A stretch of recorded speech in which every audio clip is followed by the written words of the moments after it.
The rain had not simply fallen that night, it had attacked the valley. Wind screamed across the fields. Claws of lightning split the sky, and the old barn behind Joren Hale's farmhouse shook like a dying beast. The 32-year-old farmer had seen storms, but nothing like this. Nothing that made the earth tremble like a warning. He stepped onto his porch, lantern raised. Jaw tense. Something's wrong, he muttered to himself. His horses were restless. The cattle refused to enter the sheds, and even the loyal farm dog was whining near Rowan's boots. The air smelled strange, metallic, electric, unfamiliar, like a storm that didn't come from the sky. He followed the strange scent toward the back fields, boots splashing through mud. The wind slowed almost respectfully as if it knew where he was heading. The lightning flashed again, and Rowan froze. A deep gouge, nearly 30 meters long, carved through his crop fields. The soil was overturned, steaming as if something hot had plowed through it with monstrous force. What in God's name? He walked the length of the trench, hands trembling. At the far end, half buried in dirt, he saw something glowing faintly blue. At first he thought it was a meteor. Then it twitched. Then it squealed. Rowan nearly dropped the lantern. He knelt, brushing mud away until the shape was clear. A nest. A nest unlike anything he had ever seen. A large metallic pod cracked open like an egg, and inside, his breath caught. There were hatchlings, tiny dragon-like creatures, scales shimmering like liquid sapphire, wings folded, tails wrapped around each other. No bigger than puppies, at least 12 of them. Cramped together so tightly they looked like sardines in a can. They were shivering, crying, hungry, and terrified. Rowan swallowed hard. This ain't real. One of them opened its eyes and glowing gold eyes and stared at him. Not with animal fear, but with desperation. Rowan's voice shook. "Where's your mother?" A thunderous crack echoed from the forest behind him. A roar followed, deep, wounded, furious, the kind of sound that made human bones vibrate. The dog bolted. Rowan's blood turned to ice. Something enormous was out there, and it was getting closer. He tried to back away from the nest, but one of the hatchlings reached out with a trembling claw, catching his sleeve. It squeaked weakly, then pressed its head against his hand. Rowan froze. I ain't your father," he whispered, but the creature kept clinging. Another joined it, then another. Soon, a whole pile of tiny sapphire dragons was crawling toward him, nudging his palms, climbing onto his boots, curling around his legs, desperately seeking warmth. They were freezing to death. Rowan cursed under his breath. "I can't leave you all here. Another..." Roar came from deeper in the forest. Closer. He looked down at the helpless pile of trembling creatures, looked back toward the darkness, where something massive was searching. Then he made his choice. All right, I'm fine, come on." He scooped the hatchlings into his coat, shirt, anything he could bundle them with. They chirped and squeaked, tails wrapping around his arms, tiny wings flapping in panic. "Lord help me when your mother shows up." He ran. The storm had calmed by the time he reached the barn. He bolted the door shut, laid the dragon hatchlings in piles of hay, and lit every lantern he could. The creatures huddled together, shivering. Rowan grabbed old towels from a crate, gently drying their scales. They chirped softly, their glowing eyes following him everywhere. One tried to climb up his shoulder. Another bit his sleeve playfully. Hey, no biting. It didn't hurt, but he still pretended to scold it. He fed them warm goat milk in bowls, unsure if it was safe, until the hatchlings practically tackled the containers, lapping clumsily. Rowan couldn't help smiling. "They're kind of cute," he whispered to himself. Then the barn shook. A deep growl rolled through the walls. His smile vanished. The hatchlings immediately scrambled behind him, trying to hide. Something enormous had landed outside. Rowan slowly stepped to the crack between the barn doors. A massive shadow blocked the moonlight. A dragon, a full-grown, titanic creature of sapphire scales, towering horns and wings like storm clouds. Its eyes glowed molten gold, scanning the ground, searching, smelling. Its voice rumbled the earth. "My children!" Rowan stepped back from the door, heart slamming in his chest. The mother dragon was here, and if she found her hatchlings with a human, he didn't finish the thought. The hatchlings trembled behind him. Rowan clenched his jaw. "I won't let her hurt you," the dragon roared, shaking dust from the rafters. Rowan grabbed his lantern, took a shaky breath, and unbolted the barn door.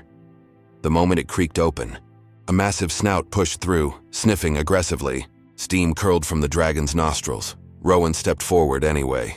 Easy. I'm not your enemy. The enormous head stopped inches from him.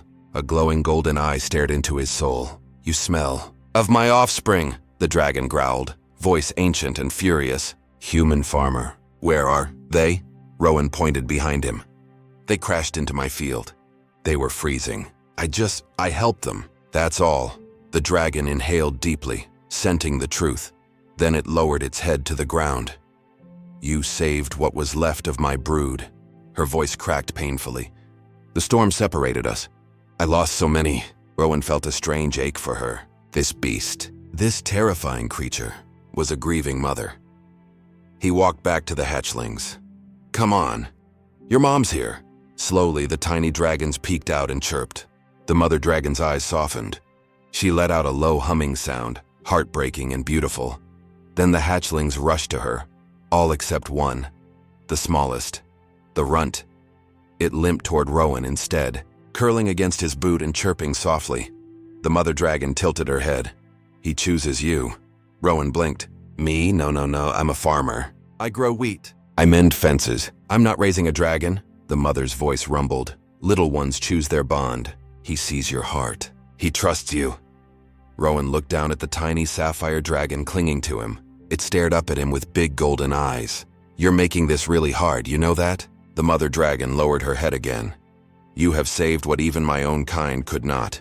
I owe you a life debt, human. Rowan's heart skipped a beat. What? A sacred bond. The next time your life is in danger, I will come, she paused. And when my enemies come to reclaim the hatchlings, you will need me. Rowan stiffened. Enemies? The mother dragon looked toward the sky, eyes full of dread. This storm was no accident. She unfurled her wings, shaking off the rain. They are coming for them. Those who hunt dragon children. Those who slaughter entire nests. Rowan's blood ran cold. Who? The mother dragon's wings spread, casting a massive shadow over the barn. The Sky Reavers, Rowan whispered. What do I do? She stared at him with ancient sorrow. Protect my children, until I return. She launched into the sky, wings shattering the air. Disappearing into the storm clouds, the barn fell silent. Rowan stood there, breathless, surrounded by trembling hatchlings and one tiny dragon still curled against his boot. He looked down at them. Great, he muttered. Now I'm a dragon babysitter, but in his heart, he already knew he'd die before letting anything hurt them, and far above the clouds, the Sky Reavers were already circling. The sky purpled as dusk fell over Greenbarrow Valley, but Joren Hale's world had already turned dark long before the sun disappeared. He stood inside his creaking barn, surrounded by blankets, overturned crates, and the soft squeaks of dragon hatchlings. Fire glow flickered faintly across the wooden beams. Coming from the tiny sparks, the babies occasionally sneezed out. Joren stared at them. Dozens of them, huddled together like frightened squirrel pups. Who did this to you? He whispered. The hatchlings chirped, but they didn't know, and even if they did, they could not speak yet. While he warmed milk over a small flame, the smallest hatchling, a silver-scaled one he mentally named Little Ember, toddled over and pawed at his boot. Joren sighed. You hungry again? Ember squeaked. Fine. Just don't burn my trousers this time. He poured warm goat milk mixed with crushed herbs into a bowl. Ember shoved her face in immediately, splashing half of it onto Joren's shirt. That's great, he muttered. Exactly what I needed. A milk bath at sunset. But as he fed them, something changed. One by one, the hatchlings stopped trembling. Their wing membranes unfurled. A deep warmth radiated off their tiny bodies again. They were healing. They were trusting him, and that terrified him more than anything. I should have reported them. I should have gone straight to the guards. This is dragon business. This is death business. But then Ember crawled into his lap again and fell asleep instantly. Joren let out a broken sigh. I'm in too deep now. Aren't I? The hatchlings chirped softly in their sleep as if agreeing. The roar that shook the land. The barn shuddered. Joren froze. The hatchlings shot awake, eyes wide with terror. Another roar split the sky. Deep, ancient, furious. The kind of roar that silenced birds, stilled wind, and made every living creature feel like prey. Joren's heart hammered. Oh no, please no. He rushed outside. The entire valley glowed red. A massive shadow passed over the fields, wings so large they swallowed the moonlight. She landed with the force of an earthquake. The Dragon Mother. Crimson scales shimmered like molten metal, horns curved like obsidian crowns. Smoke curled from her jaws as she tasted the air, her golden eyes locked onto Joren. "You," she rumbled. Her voice shook dust from the rafters. "Where are my children?" Joren felt his legs tremble violently. This was no wild beast. This was an ancient, intelligent, vengeful apex predator. "Listen," he managed. "I didn't steal them," the dragon snarled, stepping forward. The air around her warped with heat. "You smell of them, human. Their fear, their hunger, their tears. All on you." "I found them," Joren shouted. "They were left to die." The dragon's pupils thinned into killing slits. "You expect me to believe?" Then another sound broke the tension, a tiny chirp, then another. The hatchlings, panicking at the mother's presence, rushed out of the barn and hid behind Joren's legs. Joren froze. The dragon mother froze. The smallest one, Ember, grabbed Joren's boot and hid behind it, peeking out at her mother with trembling wings. The great dragon's jaw fell open. "They seek protection from you?" Joren swallowed. "I saved them." A long silence followed. The dragon mother's glare softened. Not much, but enough that the air stopped shimmering with killing heat. "What happened to them?" Joren whispered. "Why were they shoved into that shed? Who would hurt babies?" The dragon mother lowered her head. Her voice was no longer thunder. It was grief. "My brood was stolen, torn from our nest before dawn. I followed their scent here. I feared humans had taken them." Joren shook his head slowly. "No human did this. Not here. Not in Greenbarrow." The giant dragon sniffed the ground near the barn door. Her eyes widened. She growled, voice laced with ancient fury. "No, not humans. Something far worse." Joren's heart dropped into his stomach. "What is it?" She stared into the forest beyond the fields, her flames dimmed to a cold, angry blue. "Dragon rebels, exiles from my clan, traitors who seek to overthrow me." Joren's breath hitched. "They stole your hatchlings to start a war." The dragon mother nodded slowly, sorrow and rage coiling through her muscles. "They placed them here so I would think humans stole them. They hoped I would burn your valley in mourning." Joren swallowed hard. "And you would have?" The dragon mother closed her eyes. "Yes." The hatchlings cried softly. The dragon mother trembled. "And I would have regretted it for the rest of my life." A mother's realization. The dragon mother moved closer, towering. "Terrifying yet strangely gentle now, human," she whispered. "What is your name?" "Joren," he breathed. She lowered her massive head until her eye, larger than his skull, met his gaze. "Joren Hale. You saved my children. I did what anyone would have—" "No," she interrupted. "Most would have fled. Many would have killed them out of fear. Others would have sold them for coin." Her golden eyes softened. "You did the impossible. You warmed them, fed them, protected them." One hatchling climbed up Joren's arm.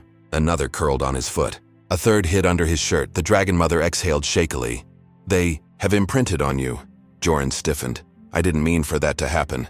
It is not something one means, human. It is something that happens when a creature senses safety." The dragon mother's gaze softened further. "My children see you as a guardian." Joren felt something in his chest ache, a confusing mix of fear, pride, and panic. "What do we do now?" he whispered. The dragon mother turned toward the darkening sky. "Now, we prepare. For what?" She spread her colossal wings. "For war." The enemy in the shadows. A sudden chill swept through the valley. The wind died. The insects went silent. Even the wheat field stopped moving, as if afraid. The dragon mother's head snapped upward. Joren felt a cold prickle run up his spine. "What is it?" She growled, deep, ancient, wrath-filled. "They are here." Joren blinked. "Who?" But before she could answer, a black shadow streaked across the moon, then another, then 10, then 20. Dark figures landed on the surrounding hills, dragons with obsidian scales, glowing purple eyes and wings that dripped something like black venom. The air filled with hisses. The dragon mother snarled. "Ash tyrants, exiled dragons who delight in bloodshed." Joren stepped instinctively in front of the hatchlings. One of the black dragons slithered forward, its voice smooth as poison. Well, well. The mighty matriarch, it hissed. We thought we'd meet you here. Razorith's eyes burned. You dare target my children? The Ash Tyrant laughed. Your reign is over, Emberclaw. Once your little ones die, the clans will abandon you. Joren's stomach twisted. You monsters put babies in my barn just to start a war? The dark dragon sneered. You humans were always useful tools, Razorith roared, flames exploding from her jaws. You will not harm a single scale on them. The Ash Tyrants unfurled their wings, and the leader hissed, Then burn with them. Side by side, Joren grabbed a pitchfork. It was stupid. It was pointless. It was absolutely suicidal. But he stepped beside Razorith anyway. The Dragon Mother looked at him with shock. Human, you stand with me? Joren forced a shaky smile. You said it yourself. I'm their guardian now. Razorith stared for a long moment, and then she bowed her head slightly. For the first time in 1,000 years, she whispered, a human stands beside a Dragon Mother. The hatchlings huddled behind Joren. Shaking, Razorith spread her massive wings, eclipsing half the barn. Stay behind me. Joren Hale. Not a chance, he whispered back. We do this together, she growled softly, a sound that somehow felt like respect. The Ash Tyrants launched forward at once, black flames streaking the sky, poisoned claws slicing through the air, and the leader diving straight toward the hatchlings. Joren and Razorith lunged into the battle, side by side.